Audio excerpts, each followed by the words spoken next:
5 bahaya. 5 bahaya law of attraction. Nah, ada kan di dalam law of attraction kan disuruh syukur. Nah, tapi orangnya terjebak di dalam rasa syukur yang palsu.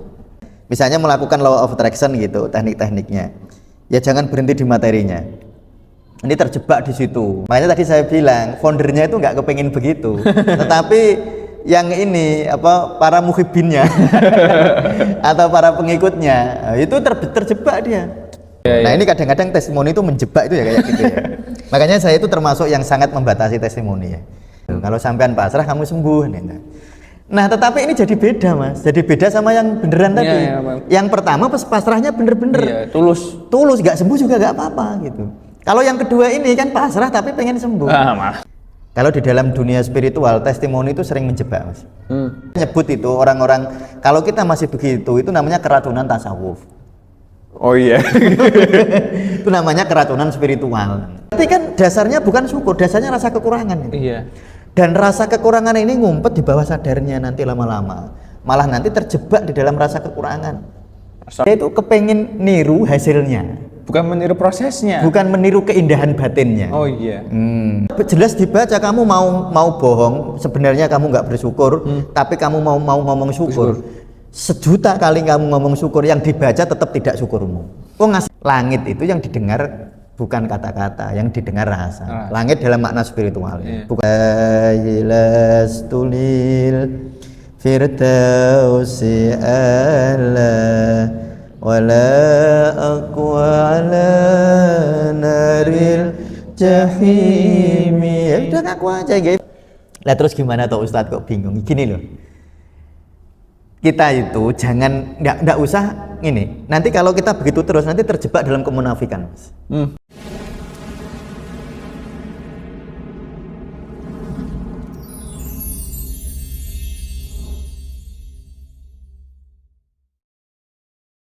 Assalamualaikum warahmatullahi wabarakatuh. Waalaikumsalam warahmatullahi wabarakatuh. Kali ini di Ngaji Tasawuf Saintifik. Nah, kita hari ini akan membahas mengenai ini, Law of Attraction.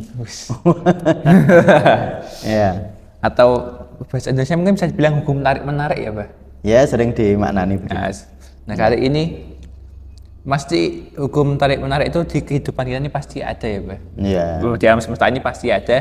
Nah, kira-kira pandangannya dalam tasawuf yang saintifik itu bagaimana, mengenai law of attraction ini? Ya, sebenarnya kalau di tasawuf itu konsep-konsep semacam ini itu memang banyak tersurat maupun tersirat ya di dalam teks-teks agama. Jadi misalnya la in syakartum la azidannakum, itu kan nek kowe syukur nikmatnya ditambah. Itu kan attraction, menarik sebenarnya. Cuma di kali ini sebelum mungkin suatu saat kita akan membahas teknisnya di dalam tasawuf, kita akan bahas dulu 5 bahayanya. 5 bahaya law of attraction. Nah, ada bahayanya. Itu tidak mengurangi penghormatan kita terhadap para praktisi di law of attraction ya. Cuma kita akan memberikan semacam rambu-rambu bagi kita sendiri, terutama kawan-kawan sufi, teman-teman sufi, bahwa di balik teknik itu kalau kita tidak waspada, kita akan terjerembab di dalam 5 bahaya ini. 5 bahaya dari law of attraction. Nanti kita akan bahas, semoga bagi para praktisi law of attraction ya. Itu semoga ini akan justru akan menambah kebaikan di dalam teknik itu, karena kita sering tidak mewaspadai 5 hal ini, Mas. Di dalam law of attraction ini. Ya. Kita akan bahas satu-satu ya tentang bahaya dari law of attraction. Yang pertama itu Mas. Jadi tanpa kita sadari, ini kalau di dunia sufi ya. Di dunia sufi itu yang dicarikan Allah. Iya, pasti itu. Ilahi anta maksudi waridhoka matlubi. Ya Allah, engkaulah atau wahai Robku, wahai ilahku, wahai Tuhanku, anta maksudi, engkaulah tujuanku. Nah, kalau orang law of attraction itu seringkali tujuannya materinya. Ya, tentu ini kalau di tasawuf jadi sepertinya kurang pas. Ya, katanya cari Allah. Kan yang dicari ridho Allah. Tapi kadang-kadang di dalam law of attraction fokusnya kan ke materinya.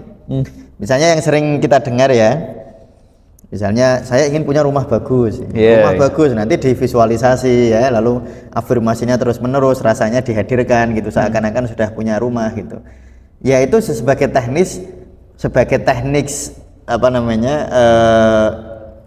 perjalanannya itu tentu saja itu nggak ada istilah nggak boleh ya boleh-boleh aja. Tetapi harus diwaspadai, jangan-jangan itu rumah menjadi tujuan akhir. Makanya perlu begini. Nah ini terus gimana Ustaz? Nah begini ya. Kita itu pengen punya rumah nggak apa-apa Mas. Ya kan baik saja malah. Ya manusiawi biasa aja sih. Nah, manusiawi kan kalau nikah ya tetap pengen punya rumah ya. pengen. Atau pengen sama mertua aja. Waduh. Ya nggak apa-apa juga sama mertua kan. Saya juga sama mertua nggak apa-apa. Tetapi harus selalu ditanya setelah punya rumah itu terus pengen apa? Nah gitu loh. Jadi disadari, jangan sampai berhenti gitu. Nanti law of attraction melakukan teknik-teknik law of attraction selama berhari-hari, punya rumah itu melalui Allah malah. Nah, itu tentu itu menjadi hal yang harus kita kritisi. Bukan kritisi, saya yakin bahwa beliau-beliau yang awal-awal melakukan law of attraction atau para perumus law of attraction itu pasti tidak begitu gitu. Cuma kita itu kadang-kadang yang mengekor atau yang mengikut ini nggak seperti yang pertama. Nggak seperti yang foundernya dulu. Nggak, foundernya dulu mungkin nggak begitu ya, saya yakin nggak begitu gitu. Tapi kadang-kadang kita ini kadang-kadang kan dari founder ke trainer, dari trainer ke trainer lagi, terus ke kita ini sudah ibarat gini ya Mas ya, ibarat kita mau jalan ke sana, kalau sudutnya sudah berubah sedikit, nanti nggak tekan itu, nggak sama. Nah itu makanya mewaspadainya itu. Jadi tentu saja boleh. Makanya dalam tasawuf sendiri itu kan keikhlasan dibagi 3 level. Jadi kalau kita beribadah minta kepada Allah semoga dikasih kenikmatan dunia itu boleh, itu ikhlas. Tapi nomor 3 medali perunggu itu.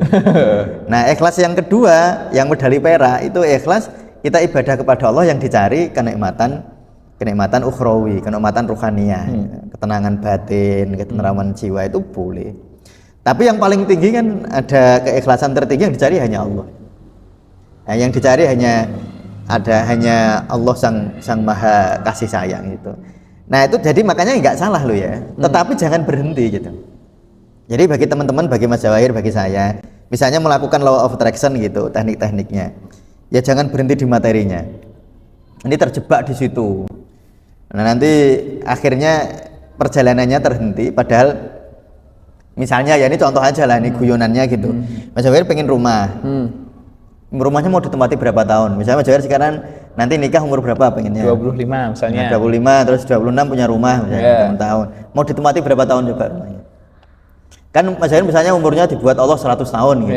Berarti kan ditempati 75 tahun kan? 75 tahun. Betul nggak? Betul. Nah, terus habis itu? Iya. Ya terus itu kemana? Ya kalau dikasih 100 tahun. Kalau Mas Jawahir umurnya 75 tahun, 50 tahun dipakainya. Ya tentu itu sekali lagi bukan salah lah ya. Jadi di dalam sufi itu tidak ada istilah membenci dunia, itu enggak ada. Adanya zuhud. Zuhud itu tidak tergila-gila kepada dunia. Bukan membenci ya, tidak tergila-gila gitu loh. Yang enggak boleh itu sampai gila. Gila itu sampai lupa diri. Lupa diri itu rumangsane mau ditempati selamanya. Jadi yang pertama bahayanya itu Mas Jawahir ya, terjebak di dalam alam material. Itu bahaya pertama. Selesai nggak ya nanti? Ya semoga selesai. Kalau nggak selesai buat 2 aja nggak apa-apa nanti. Oke. Lalu yang kedua, ketika kita melakukan law of attraction itu kadang-kadang terlalu fokus pada hasil. Ya itu yang aku zikir ini pengen tenang. Nah, jadi fokusnya ke hasil. Nanti itu kan antara hari ini dan hasil kan ada proses. Iya. Kalau orang terlalu fokus kepada hasil, itu nanti jadinya ada stres di antaranya ini. Pasti aja itu. Padahal kalau law of attraction itu kan sebenarnya nggak begitu kan. Kan sebenarnya law of attraction kan kita menghadirkan rasa ya, menghadirkan rasa-rasa seakan-akan sesuatu sudah tercapai. Sehingga hari-hari itu kita bahagia, harusnya begitu kan. Tetapi kalau kita nggak begitu, kita terjebak pada hasilnya. Makanya tadi saya bilang, foundernya itu nggak kepengen begitu. Tetapi yang ini para muhibinnya atau para pengikutnya itu terjebak dia. Terjebak di hasil. Ya kan saya pernah kan, ya bukan hanya pernah ya sering lah orang melakukan law of attraction ke misalnya terus bilang ke saya, "Law of attraction itu Ustaz enggak nganu kok, nggak manjur. Buktinya saya tunggu-tunggu lama nggak ada hasilnya. Ya karena nunggu itu itu bukan law of attraction yang salah itu, bukan. Ya karena kita ngikutinya itu gini, ngikutinya itu bukan ngikut secara substansial, nggak ngerti, hanya nyun sewu ya, hanya dikandani orang, trainer kadang-kadang trainernya mungkin juga ini sudah tidak seperti dulu foundernya, akhirnya ini yang ngikut ini itu jadi terjebak di situ. Jadi fokus pada hasil itu dimaknani menunggu. Oh, lah padahal menunggu itu stres kan? Iya pasti menunggu stres. Pikiran terus malah. Pikiran terus. Misalnya ini, kapan ini punya rumah ini? Sudah tak law of attraction 40 hari, 40 malam. Saya afirmasi terus, saya sugesti diri terus, saya menghadirkan ini terus itu. Nah itu terjebaknya di situ. Terjebak pada pada hasilnya, akhirnya dia menunggu. Padahal kan harusnya nggak begitu kan? Harusnya itu waktu melakukan law of attraction, rasa syukurnya sudah muncul dulu sehingga bahagia. Nah, jadi mau kapan pun nggak masalah gitu. Harusnya loh.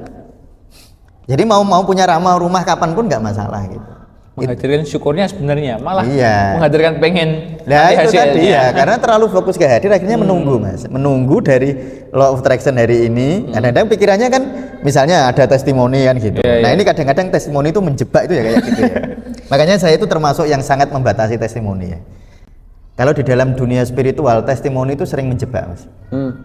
Sering menjebak karena gini, contoh ya, kalau di pengobatan ya tempat saya lah ya, ada pasien karena sakit kanker ya, kanker stadium 3 misalnya, lalu berobat tempat saya kan sembuh karena pasrah. Saya kan tekniknya kan kita qanaah ya, berpasrah diri kepada Allah. Lalu ketika berpasrah diri dia hatinya rileks, damai, mau dipanggil Allah kapan saja siap gitu, hatinya damai walaupun sakit. Yang dulu dia cemas terhadap kematian sekarang enggak, nah, ternyata sembuh. Sembuhnya ya bukan karena saya, sembuhnya karena dia. Karena dia. Nah, terus dia cerita ke orang kan, ada orang cerita. Itu ada orang sembuh ke Pak Mustamir itu berobat sembuh. Nah, terus orangnya datang ke, nek sampean pasrah sampean mari kan gitu. Kalau sampean pasrah kamu sembuh. Nah, tetapi ini jadi beda Mas. Jadi beda sama yang beneran tadi. Yang pertama pasrahnya bener-bener. Tulus, nggak sembuh juga nggak apa-apa gitu. Kalau yang kedua ini kan pasrah tapi pengen sembuh. Jadi pasrah itu dijadikan alat, dijadikan teknik gitu, dijadikan metode. Padahal pasrah itu ya sudah hasilnya itu. Jadi pasrah itu sudah kenikmatan gitu loh Mas. Nah akhirnya orangnya, saya pasrah sudah pasrah kok nggak sembuh-sembuh lah. Itu terjebak pada testimoni pertama. Nah itu loh. Makanya saya itu sangat justru ketika saya dimintai ada testimoni kayak gitu tuh saya betul-betul khawatir, karena biasanya orang itu minta testimoni itu biasanya itu dia itu kepengen niru hasilnya, bukan meniru prosesnya, bukan meniru keindahan batinnya. Oh iya. Yang ditiru itu bukan keindahan batinnya, yang ditiru hasilnya, yang pengen hasilnya. Ya akhirnya seperti tadi itu, fokus pada hasil akhirnya menunggu, padahal di dalam kepasrahan itu sudah keindahan gitu. Sejak awal sudah indah. Nah itu sudah indah gitu loh. Nah itu yang terjebak di testimoni. Dan biasanya orang-orang itu melakukan kan karena ada testimoni. Oh iya pasti. Lakukan law of attraction. Maka kamu akan. Ini contohnya saya. Yang menyontohin itu bener caranya. Nah yang ini bukan nyontoh suasana batinnya, ya, tetapi yang dipengini hasilnya. Dengan cara bersyukur. Jadi bersyukur digunakan sebagai cara untuk mendapatkan sesuatu. Nah itu loh Mas, terjebak pada hasil. Itu jebakan kedua dari law of attraction. Jadi ini jebakannya bukan saya ulang ya, bukan teorinya yang salah, bukan law of attraction yang salah. Bukan law of attraction, tapi para mukhibinnya para yang merasa melakukan. Ya, nah itu ya. Serasi. Nah makanya sebenarnya kalau di dalam tasawuf itu kan kita itu yang namanya bersyukur. Ya sudah hari ini. Makanya para wali itu keindahan paling apa yang kamu cari ya rasa syukur. Jadi bersyukur itu ya sudah indah gitu. Nah kalau yang para pencari material kan enggak. Bersyukur kan demi. Nah itu loh. Jadi ujungnya itu materi. Aku bersyukur biar ditambah rezeki. Nah, biar ditambah rezekinya. Aduh. Nah terus kerungu testimoninya tadi ya. Makanya testimoni itu hati-hati ya. Kalau di dunia teknik-teknik ruang waktu Mas, di dalam ruang waktu testimoni itu baik. Banyak penelitian-penelitian itu baik. Tapi kalau di dunia spiritual itu hati-hati. testimoni itu hati-hati. Ya, jadi kalau di dalam dunia tasawuf seperti ini, jangan kakek testimoni. Maksudnya testimoni jangan diumbar, diceritakan ke orang-orang. Walaupun kita kadang-kadang perlu untuk menunjukkan ini loh, oh ada prosesnya gitu loh. Kadang-kadang perlu gitu. Tetapi bahayanya itu tadi kalau dikasih testimoni, kan testimoni kan mesti sengape-ape tuh. Iya, ya, kan yang hasil yang berhasil kan. Nah dia lalu niru hasilnya, bukan niru keindahan batinnya. Wah itu kan terus jadi terjebak namanya. Makanya saya sebut ini jebakan dari law of attraction. Lalu yang ketiga, kan di dalam law of attraction kan disuruh syukur. Nah, tapi orangnya terjebak di dalam rasa syukur yang palsu. Rasa syukur itu kalau di dalam tasawuf ya Mas ya, bersyukur adalah kamu melihat siapa yang memberi, bukan apa yang diberi. Jadi saya kalau bersyukur kepada Allah itu ingat Allahnya, bukan ingat pemberiannya. Nah, tetapi dalam praktek ya tadi sudah disinggung Mas Jawir ya, aku bersyukur biar kaya. Loh, berarti itu syukur sama kaya penting mana gitu?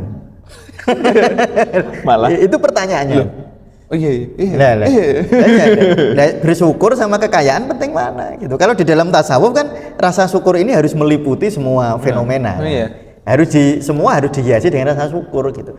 Jadi rasa syukur itu sudah keindahan. Tapi nek sampean bersyukur demi mendapatkan sesuatu, berarti sampean rasa syukur tenanan. Berarti Sampean hanya menggunakan kedok syukur agar dikasih hadiah gitu kan. Ini topeng syukur, kita dapat hadiah. Nah, dapat hadiah. Topengnya topeng syukur. Saya bersyukur kepada Allah biar dapat hadiah itu. Ya kalau kita bilang keliru sih enggak ya. Kalau di dunia batin kan enggak ada kata istilah salah atau benar. Tetapi masalah level spiritual itu. Ya, masalah level itu, masalah perjalanan gitu kan. Masalah kalau Imam Al-Ghazali sebutnya akobah. Akobah itu kan tanjakan.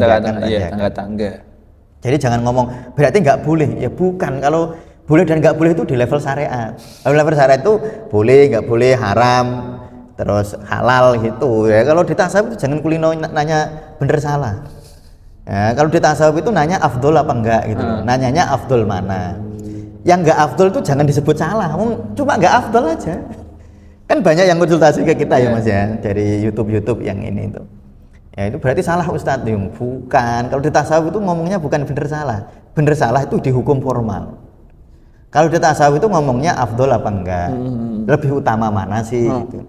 Kalau belum bisa ya nggak apa-apa, ora dosa gitu, nggak usah takut. Namanya juga perjalanan. Kalem aja. Yang penting melaku terus gitu loh. Penting jalan dilakoni. Yang penting jalan, yang penting dilakukan gitu. Bukan nanti kalau bener berarti nggak boleh terus stres. Aduh, nanti jadi tambah masalah. Saya nyebut itu orang-orang kalau kita masih begitu itu namanya keracunan tasawuf. Oh iya. Itu namanya keracunan spiritual. Rasa kurang. Jadi rasa nggak syukur. Malah nggak bersyukur. Malah muter lagi kan. Jadi itu nanti jadinya muter-muter gitu. Nanti akhirnya apa ya, protes. Saya udah syukur kok. Udah syukur kok marah gitu. Kan banyak kan misalnya. Saya ini sudah syukur Ustaz, tetapi kok masih begini terus. Nah, saya cuma batin aja sih. Ya berarti belum syukur. Orang syukur tuh bahagia, nggak bisa marah orang syukur marah itu. Saya ini sudah syukur loh. ini ya cuma batin aja, ini terjebak ini terjebak di dalam rasa syukur yang terjebak dalam rasa kekurangan. Jadi dia sakjane aslinya masih merasa kurang. Cuma gaya nih ngomong syukur. Malah toksik gitu, malah toksik bagi hidupnya sendiri itu. Harusnya itu kan berjalan ya dinikmati saja. Memang ngurungi saya nggak apa-apa kan. Ya kayak anak sekolah itu, kayak anak saya ini. Ya belum bisa, masih bisa 2 tambah 2 4. Ya nggak apa-apa, ya memang begitu perjalanannya. Dinikmati, orang tua ini sebagai yang didik ya dinikmati dengan segala prosesnya gitu. Nah itu ya. Jadi rasa syukurnya jadi nggak tulus, bahaya ketiga itu. Jadi rasa syukurnya malah nggak tulus ya. Nah lalu ini sebenarnya yang kunci dari ini semua tadi Mas. Itu sebenarnya gini. Bersumber, jadi ada orang melakukan law of attraction kan disuruh menghadirkan rasa syukur, dihadirkan lalu merasa bahwa seakan-akan nikmat itu sudah ada, kan disuruh begitu di dalam tekniknya ya. Nah, tetapi bahayanya lalu dia terjebak kepada rasa kekurangan yang tersembunyi. Misalnya gini, disuruh sudah ini kita sudah melimpah. Oh, kita sudah bersyukur, kita sudah penuh hidup kita sudah lengkap, sudah ini. Tetapi itu semua digunakan untuk tadi. Saya bersyukur untuk mendapatkan sesuatu. Iya. Berarti kan dasarnya bukan syukur, dasarnya rasa kekurangan. Iya. Dan rasa kekurangan ini ngumpet di bawah sadarnya nanti lama-lama. Malah nanti terjebak di dalam rasa kekurangan. Lah terus gimana toh Ustadz kok bingung? Gini loh. Kita itu jangan nggak usah ini. Nanti kalau kita begitu terus nanti terjebak dalam kemunafikan. Gini loh. Kalau memang merasa kurang ya diakui aja. Nggak usah merasa kurang lalu berpura-pura bersyukur, itu nggak usah. Jangan berpura-pura bersyukur nggak usah, jangan berpura-pura. Jadi diakui saja, nggih ya Allah, saya masih merasa kurang. Dilaporin kepada Allah. Ini pas sholat, habis sholat gitu ya, misalnya habis sholat duhur sambil santai nunggu nanti jam masuk kerja jam 1, ya lapor kepada Allah, ya Allah saya ini mau bersyukur kok belum bisa, masih ada rasa kekurangan dalam hati saya, ya Allah mohon ampun, tolong saya biar saya bisa bersyukur gitu loh. Nggak usah terus berpura-pura asli ini merasa kurang gayanya bersyukur barang. Nggak usah gitu. Di depan Allah tuh nggak usah pura-pura. Ini hukum kayak gini yang membaca semesta atas kehendak Allah. Jadi nggak usah berpura-pura di depan manusia. Kamu jelas dibaca kamu mau bohong, sebenarnya kamu nggak bersyukur, tapi kamu mau ngomong syukur. 1.000.000 kali kamu ngomong syukur, yang dibaca tetap tidak syukurmu. Oh ngasih ini orang syukur kok. Oh ngasih ini rasa kekurangan kok. Soalnya yang membaca bukan membaca ini loh Mas, bukan membaca kata-kata. Yang membaca kan yang dibaca rasanya. Nah, makanya saya sering bilang, langit itu yang didengar bukan kata-kata, yang didengar rasa. Langit dalam makna spiritual, bukan langit itu. Langit fisik ini bukan ya. Bukan. Jadi dalam makna spiritual. Jadi yang didengar oleh semesta atas kehendak Allah itu rasa. Ya, rasa itu tadi ya. Bukan kata-kata. Jadi kamu kata-kata mau bilang setiap hari saya bersyukur. Ya yang penting itu rasanya. Lah terus gimana Ustadz? Memang saya nggak bisa bersyukur. Ya sudah, lapor sama Allah, itu tekniknya itu ngaku itu loh. Ya makanya kan Mas Jaweri kan tahu ya, kalau saya ngaji kan selalu seneng dengan syair al-itir. La ilastulil firdausi ala wala aqwa ala naril jahimi. Ya udah ngaku aja nggih, Imam kula niku dereng pantes ya Allah mlebu surga niku. Kula niku memang dereng syukur ya Allah, saya dereng sabar ya Allah, lho gitu loh caranya. Baru nanti hukum law of attraction itu jalan. Masalahnya dipaksa dari awal sih. Orang syukur dikongkon syukur. Malah maksa. Memaksa diri untuk merasa bersyukur. Akhirnya nanti efeknya itu marah itu loh Mas. Jadi ketika ada testimoni, saya setelah melakukan law of attraction itu pagi saya, hutang saya sekian ratus juta itu langsung lunas ya. Wah langsung besoknya itu tanah saya laku. Terus dek nih, wah sesok berarti aku hasil kan ngono tuh. Karena testimoninya sehari gitu. Ada testimoni 2 bulan misalnya. Saya setelah melakukan law of attraction terus itu selama 2 bulan, akhirnya saya bisa menyelesaikan semua masalah keuangan saya. Nah, yang ngikuti ini bukan meniru ruang batinnya, bukan meniru keindahan batinnya, yang dipinginnya 2 bulan lagi. Jadi 2 bulan lagi pas law of attraction itu stres Mas. Nunggu 2 bulan loh. Ini kapan daftarnya ini? Kapan hasil lagi? Nah gitu. Akhirnya kita jadi terjebak di dalam ini tadi. Nah akhirnya, nah ini yang kelima. Kalau kita terjebak di dalam hasil tadi, terjebak di dalam testimoni sekian lama, akhirnya apa? Kita jadi kehilangan kenikmatan hari ini. Padahal hari ini, saat ini Allah sudah nyayangi Mas Jawair. Allah tuh sayangnya abadi nggak? Abadi dong. Abadi, sayangnya abadi. Jadi sebenarnya setiap saat itu keindahan. Jadi kehilangan momen saat ini. Ya, momen hari ini, momen waktu ini gitu. Walaupun sebenarnya kata saat ini nggak tepat juga sih. Tetapi momen bahwa sebenarnya kita ini selalu gitu. Jadi kita ini sudah lengkap sejak awalnya. Nah, kita ini sudah bahagia sebenarnya. Nah, sehingga ketika kita terjebak pada hasil-hasil tadi, ya, terjebak pada materinya, terjebak kepada hasilnya, terjebak pada apa tadi, menunggu rasa syukurnya, dijebak rasa syukurnya sendiri. Ya karena nggak syukur, hanya merasa syukur, padahal belum syukur. Nah, nanti kalau terjebak saat itu malah kita sudah melakukan law of attraction, sebenarnya itu adalah salah satu cara-cara yang baik, malah kita terjebak pada hal-hal semacam ini. Masa kurang terus. Nah, Waduh. nanti insya Allah kita akan bahas ke depan tentang Teknisnya nih, Bang. teknisnya kalau di tasawuf Indonesia. Kalau di tasawuf itu bagaimana? Ya kita beri dulu rambu-rambunya. Rambu-rambunya, oh ternyata ada bahayanya gini-gini. Biar nanti waktu lakukan, waktu ada tekniknya, biar nggak terjebak lagi. Ya saya kira gitu Mas Wahid. Baik, untuk teman-teman mungkin yang merasa melakukan law of attraction dan juga sih bagi penonton juga, atau mungkin kalian sudah melakukannya dan merasa mungkin pembahasan kali ini mengena mungkin, Ya. atau ingin sharing pengalaman-pengalaman kalian, bisa tulis di kolom komentar, atau mungkin bagaimana, setuju nggak kira-kira selanjutnya kita bahas prakteknya gimana? Oh iya, juga. gini, Nah, itu praktek law of attraction. kalau banyak banget yang komen di bawah atau like-nya banyak, insya Allah akan kita bahas di video selanjutnya. Terima kasih. Wassalamualaikum warahmatullahi wabarakatuh. Waalaikumsalam warahmatullahi wabarakatuh.